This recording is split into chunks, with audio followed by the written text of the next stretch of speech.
Hello, and thank you for joining us on Hello Mayor. I'm City of Las Vegas Mayor Carolyn Goodman. There's no doubt that soccer continues to grow in popularity across the world, and here in Las Vegas, we get to support our amazing Las Vegas Lights Football Club, and of course, there are talks to possibly one day bring in Major League Soccer. In fact, we're one of the premier spots where talent comes to be discovered. One of the biggest tournaments we offer, the Las Vegas Mayor's Cup, brings young players on teams from all over the world.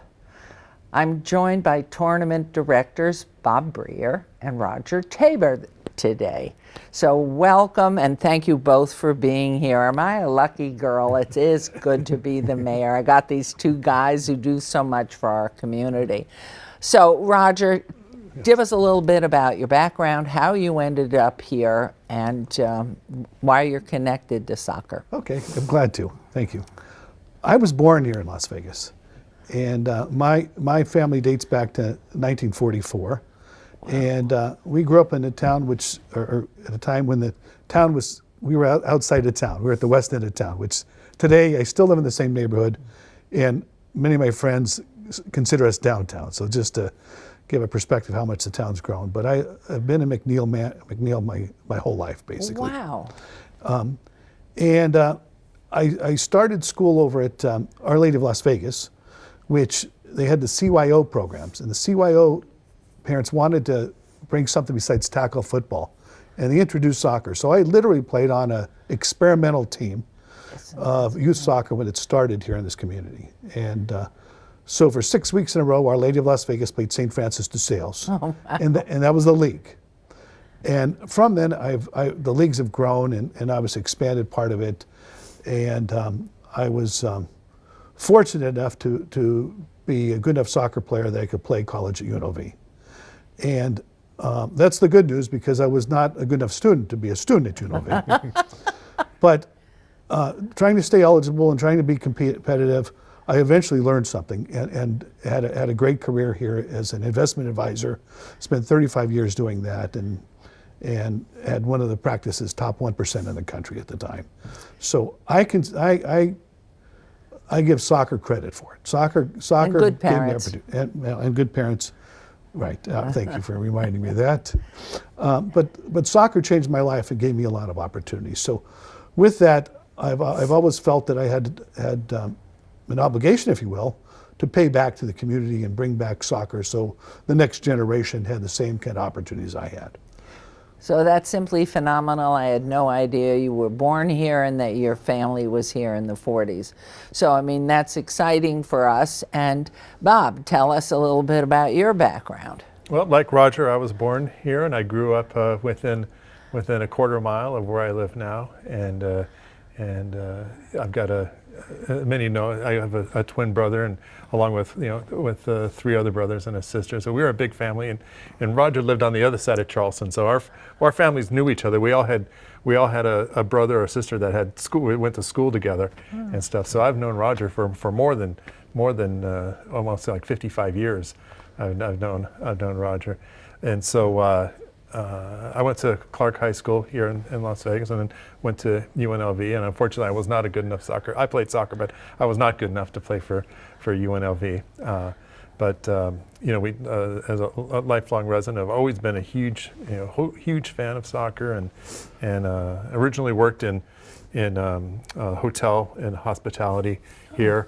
I also I'd worked in telecommunications for a while, then went back to working in hotels. And then about 6 years ago, I was appointed as the executive director for Nevada Youth Soccer. And then about 3 years after that, I changed over kind of to the private sector and joined the Downtown Las Vegas Soccer Club and became the tournament director for the Mayor's Cup. So we're just, and I want to find out how that started to come from the people, but I want everybody to know this gentleman is not chopped liver. He is the son of former Mayor Bill Briare, who we knew after we came here, and what a fine father you had. I'm sure your mother too, to Yeah. put up with all of you children. That's a big job, my Yeah, goodness. so from 1975 to 1987, he was the mayor of Las Vegas, And did a great job. It provided, Nice guy. a very interesting time to be a child in Las Vegas. It certainly was, it was a different time then. It was a great time to be a member of our community. So I might have you both back to talk about those days, because I know when Yeah. we came here, we didn't lock the door. Yeah, right. And there was just a feeling of oneness among us all. But let's get back to when was the Mayor's Cup started, and do you know in particular why? Because I know you were a part of it. I was a part of it, and it started, forgive me the year, I'm thinking probably Six. 04 maybe. It was Okay. 04, maybe 04 to 06. Okay. Somewhere there. And Betty Wilson Soccer Complex opened up. Okay, and Named for Betty Wilson. Betty Wilson was a lovely lady, volunteer lady who cancer took her too short. And the park was named after her, but at the time it was one of the greatest complexes in our country. It was cutting edge, it's beautiful grass fields, and the rec department was going to have a grand opening and wanted to have a tournament at the same time, and so this was your husband Oscar's brainchild, and so Sherry Alexander, who was on staff at the time, named it the Mayor's Cup and enlisted my help as a volunteer. And the first year there was something like 78 teams, I think is the number. Local only, or from around No, the there country? was like 14 from out of town, but mostly local. Mostly local. There was a handful of teams from out of town that came, and it operated that way for a couple of years. And I would volunteer and put the schedules together for Sherry. And in the meantime, I've been very active in Rotary my whole life, and I was going to Mexico every year, and started talking to the local club in Rosarito, Mexico. And with that, we wanted to do a hands-on project. So we invited a group from Mexico to come up to Las Vegas. And so the local Rotarians drove them to Las Vegas. Our local club kept the kids in the houses, took them to another tournament, which was a little more established at the time. And it was a great success for several years. Most of these kids had never left the country. It was before 9/11. It was a little easier to cross the border in those days. And it was just, everybody got along famously. It was a wonderful experience. So we did that for a couple of years. And was that in the fall or in the early spring? That was in the fall. That was in Thanksgiving weekend we were doing And for that. what age groups? Well, I think we're getting 18-year-old boys, basically. 17, Boys. yes. Right, okay. And then another event happened, and it happened through Rotary as well, is we used to host, and this was Judge Lloyd George's pet project, used to host the Russian judges that would come through here. I remember remember those? speaking with them, and as did my husband before I did, to welcome out to our community, teach them about government and everything that we were doing. Yeah, it was a fantastic exchange. Library of Congress sponsored it, and the first time they came, the Rotary Club was the social arranger for them, and they needed a home to host the farewell dinner. And it was a little bit of a culture clash, because wonderful Judge George was not having a vodka salute in his home. Of course. Right? And so we volunteered our home. And after the event was over and after all the toasts, I was talking to the translator, who's full-time employee at Library of Congress, and he asked me the magic question, what is Rotary? And I told him about all the good things we do in the community and wiping out polio and all our projects. And then I said, oh, by the way, we do this thing with these kids from Mexico. And if you can ever get a team from Russia, we'll do the same thing. And what did we have this last tournament? How many teams from around the world? Well, COVID restricted us. We only were For 2 years. Yeah. So if we go back 2 years, we had over 70. Wow. In every continent, we had teams from 30 different countries, Africa, Asia, New Zealand, everywhere. So I know, Bob, you were there this year, and we not only had all these wonderful matches going on and all these people from different parts of the world, and you could tell as they were getting their trophies. Who's refereeing? Did they bring their referees? What have we done in the past, and who's taking care of that part? Apart from the international teams that we get, we also get international referees who contact us and say, we'd love to come to Las Vegas and referee in your event. So over the years, Roger has made relationships with left referee leadership in Europe and in Mexico, and every year we bring 50 to 70 referees from out of the country into Las Vegas to referee in the Mayor's Cup, and it's Well, a great. I know, didn't we have a wonderful Irishman, John Kennedy, Yeah, love who John. for years was really loved Las Vegas, loved what you had created, Right. or the community, and came. But this year, I think, because of COVID for two, was probably the first year we had a predominance of international referees. Yeah, so we had it was I think it's pretty much been about around the 50 to 70 mark for a while now, right? I think that's the number, 50 to 70 from out of the country.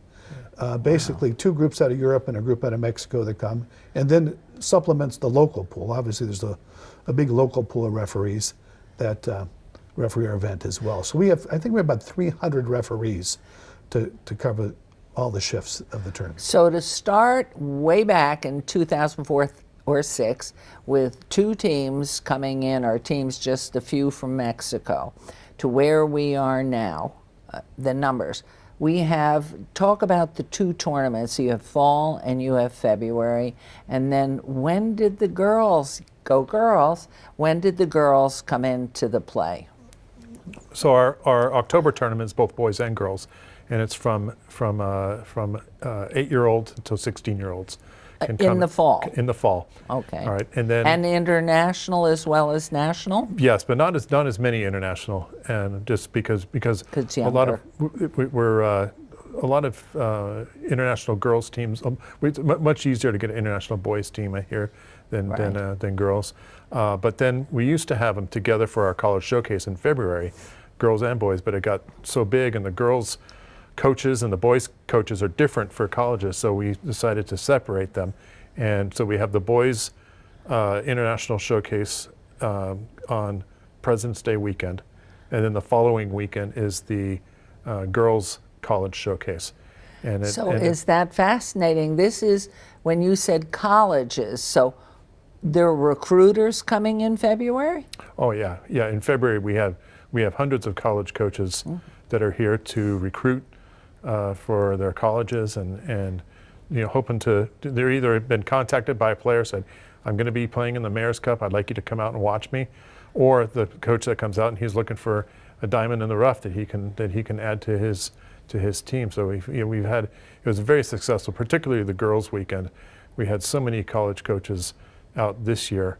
It was wonderful to see how the amount that we. I know I got a chance to talk to a couple of the recruiters, and it's fascinating to me. What tell us a little bit about the fields. How many fields are we using, and are they all? Well, tell us about the condition of the fields. Well, we played, I think, about 60 fields in February, and Betty Wilson is just the diamond of everything. It's just a beautiful complex, and well kept up, and that's all city. Spectacular. Correct? City Thank of you. Las Vegas is. Thank you. Yes, by far. I mean, it's the jewel of the whole valley. I mean, and all our elite teams play. Their championship games are there. The college coach hospitality is there, and it's just fantastic. We played at Kellogg-Zaire Park, which is, the grass fields are in fantastic shape. The artificial turf fields are part of a regular cycle, and they're just getting closer to the age that they'll need to be upgraded. I think we hear sometimes the artificial turf needs replacement, and therefore it's a question of it being on a budgetary cycle, and unless there are repairs that are needed. Yeah. But the tournament play, the finals and semifinals are all on turf? No, all in grass. They're all on the grass. championship I games didn't are all mean in Big turf Hills. in that sense. I Yeah. meant real live turf Yeah. grass. Yeah. Yeah, all the championship games are there. We also played at Fountain Park, which is a great complex. So Kellogg's there, world-class complex, 11 fields. Fountain has 5. We've had some other, other fields that we're using, and then on the big one we use a county park as well. So knowing what's happening here and knowing this is the #1 sport in the world, because the gates are maybe 100,000, 75,000. I mean, they just really around the world, all you have to do is turn on your TV or whatever you're watching, your direct, and see these sports. What your parents, what did you do with your children to introduce them to athletics? We know we have T-ball and we have all these other different opportunities, but what about the soccer? How early? Talk a little bit about club soccer. When does that start and what is it?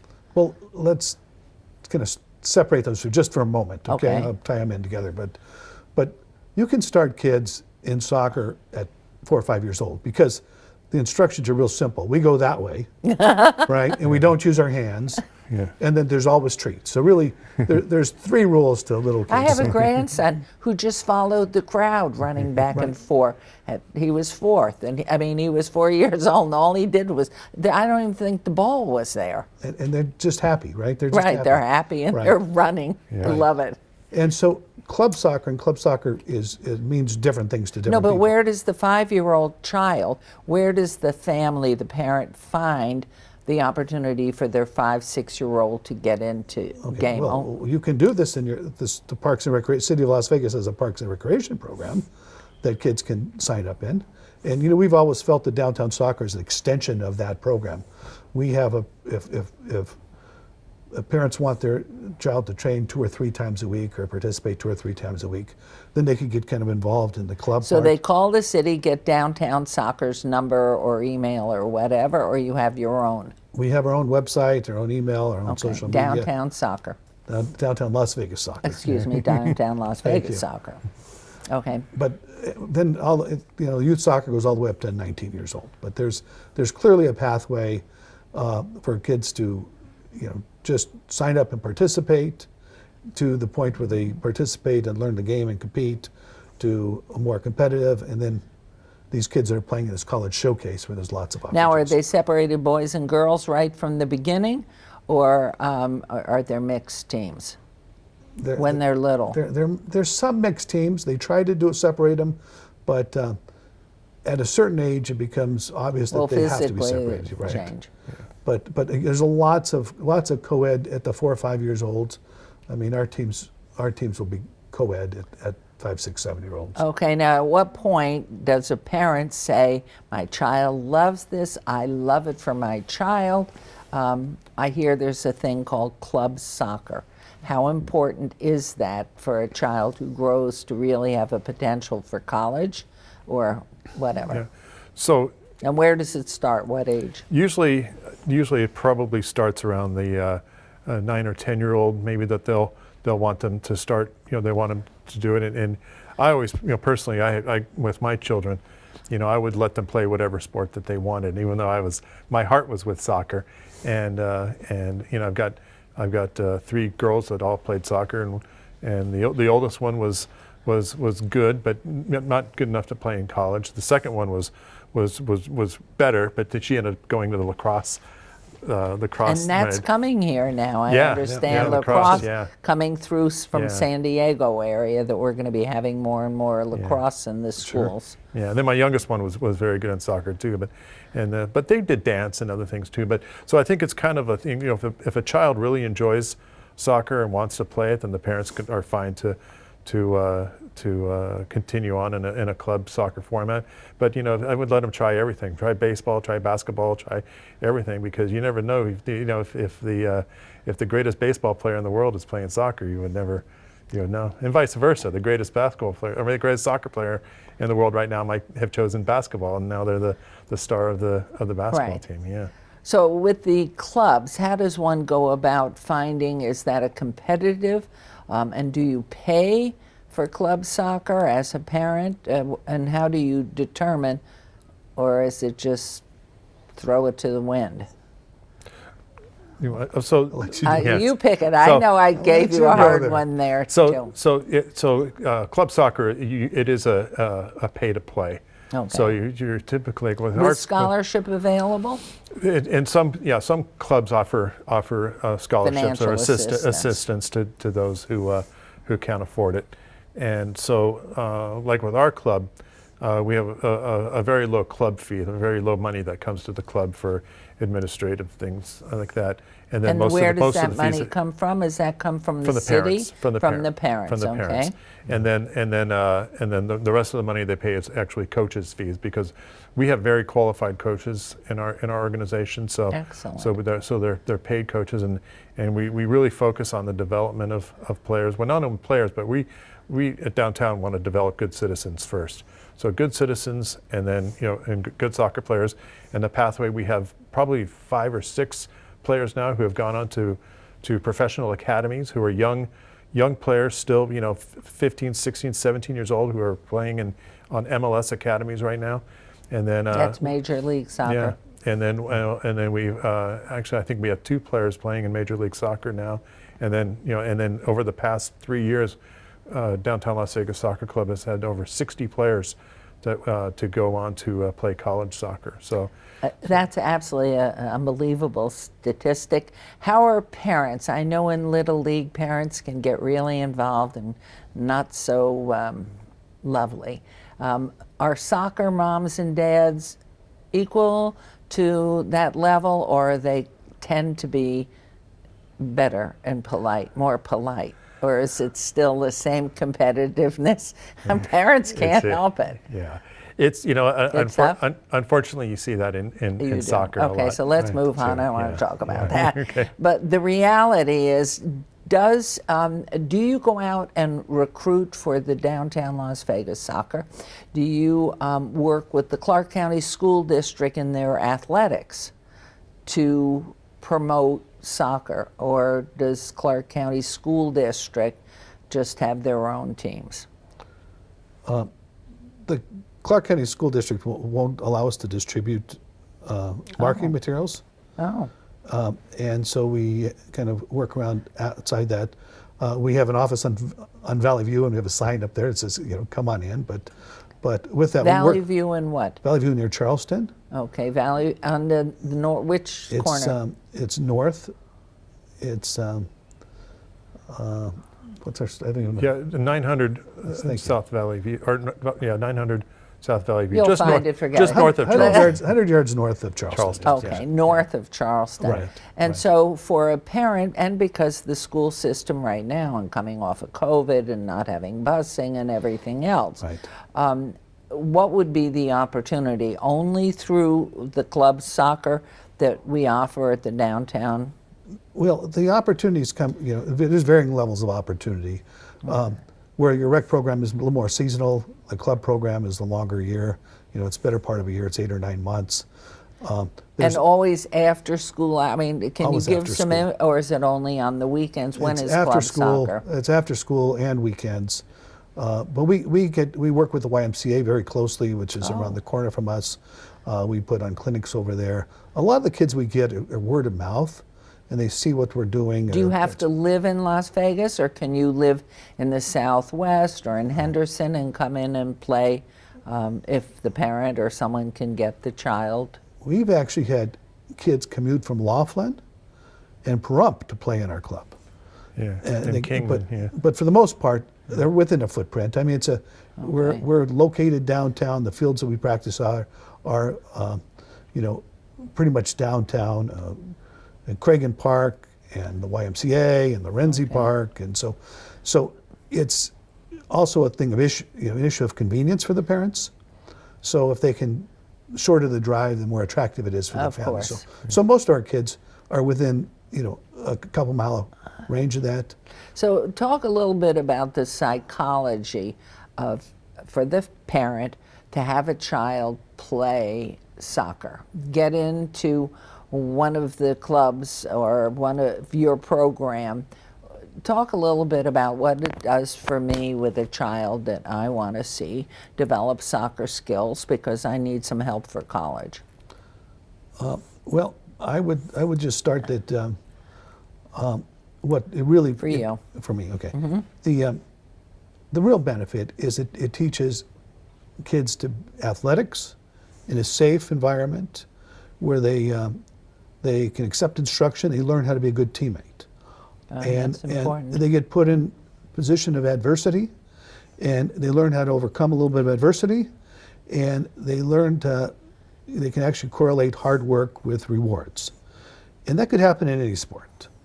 And what's the commitment from the family as far as reliability, getting my child there on time? What can you speak to that? And how long every day? Is it Monday through Friday or what? Yeah. Well, at the younger ages, you know, at our 9, 10-year-old, they might train once or twice a week. Okay. At our kids that are playing at 18, 19-year-olds and want to go to college, they're training at least 3 times a week, an hour and a half, hour and 45 minutes each session, and then they're playing multiple games on the weekend. So a 10-year-old might train for an hour twice a week and have a game that's an hour on Saturday. Okay. A 19-year-old might train a couple hours 3, 4 times a week and then have a That 2-hour makes sense. game. It's right? like anything that Sure. you do. I don't care if you're a musician, an artist, or whatever you're doing. It's a time. Now, what do you see for the future of soccer from your perspectives and the growth? Because our town is growing so rapidly. We have become a mecca for major league sports. What do you see for soccer? I think it would be fantastic if we got an MLS team in Las Vegas, or when we get We've an been trying. You're yeah, right. We've when been we get trying an for MLS 6 years. We got MLS close, team, but yeah. You know, we love the Las Vegas Lights, and we wish them the success. But MLS is, you know, that's the major leagues, and so you want to have the best players, and it's that best experience. And I think, you know, Las Vegas is a prime city for soccer because of our culture and because of the diversity of our residents. I think it'd be a huge we success. are just in every single country. It's the #1 sport. So when you look at it, but the diversity of our population. But then too, how do you see this growing? We have so many teams right now coming in. What do you see with the Mayor's Cup? Well, the Mayor's Cup will continue to grow because of the phenomenon across the country. Right. What we are seeing is a lot of other cities doing what the city of Las Vegas did 20 years ago in building big complexes. So when the Mayor's Cup started, since then, San Diego's built a 20-field complex. Corona, California's built a 24-field complex. Phoenix just opened up a 34-field complex. So everybody's chasing that same thing. So what do you think of Cashman Field, where the city really has a perfect spot? We probably have about 57 acres, but could cobble together 100 acres. What would be your thought, now that you're mentioning this, for a complex in the heart of the city, where we certainly, the diverse population surrounding it and the tourists, all roads come together, and there's tons of parking. What do you think of that? The Mayor's Cup would thrive. Downtown Las Vegas would thrive. Downtown Las Vegas soccer would thrive, because there just aren't a lot of fields for us in downtown soccer for the kids to train in. But the Mayor's Cup, having the ability to put all our teams kind of at one location, people couldn't compete with. If we could put all, right now we've got, if a coach has 2 teams, they have to drive from Betty Wilson to Kellogg Zaire in between games. Having all the fields in one complex would be fantastic. I mean, I think that we could fill up 60 fields over there. Wouldn't that be fun and so nice for me, because I live 6 minutes away from downtown. So to come when you're having all these wonderful trophies and awards and runners up and the excitement of it, we see such a great future for this and everything that's happened with the Mayor's Cup. I mean, I hope you'll both come back often and that we can continue on with all that we're doing. And unfortunately, we've run out of time. So thank you. Both of you, again, we look so forward to everything that's happening for youth soccer as well as for grown-up soccer. Our people all want that. And we're excited to see you grow more than ever. And thank you at home for watching. Make sure to never miss an episode. Just scan the QR code on your screen to subscribe to our newsletter, and we'll see you next time for another episode of Hello Mayor. Take care of yourselves and be safe.